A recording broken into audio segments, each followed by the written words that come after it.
అందాల తార ఐశ్వర్యరాయ్ తాజాగా చేసిన వ్యాఖ్యలు బీటౌన్ లో పెద్ద ఎత్తున చర్చ జరుగుతోంది. ఐశ్వర్య తాజాగా రణబీర్ కపూర్ సరసన ఏ దిల్ హై ముష్కిల్లో నటించింది. ఈ సినిమాలో ఐష్ రణబీర్ తో చేసిన రొమాన్స్ సన్నివేశాల్లో శృతి మించి ఎక్స్పోజింగ్ చేసిందని భారీ ఎత్తున విమర్శలు ఎదుర్కొంటోంది.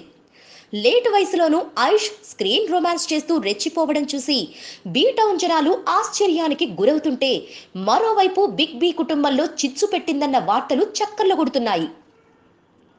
ఈ నేపథ్యంలో ఐశ్వర్య నోరు విప్పక తప్పలేదు. తనపై వస్తున్న రూమర్లకు ఘాటుగానే సమాధానమిచ్చింది. శృంగారం అంటే నాన్ సెన్స్ కాదని, శృంగార సన్నివేశాల్లో నటించేటప్పుడు పూర్తి స్పృహలో ఉంటామని చెప్పుకొచ్చింది.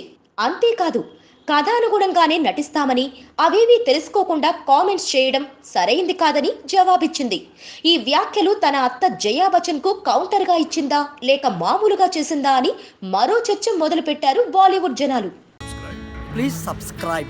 Hi, it's me Purna. Please subscribe.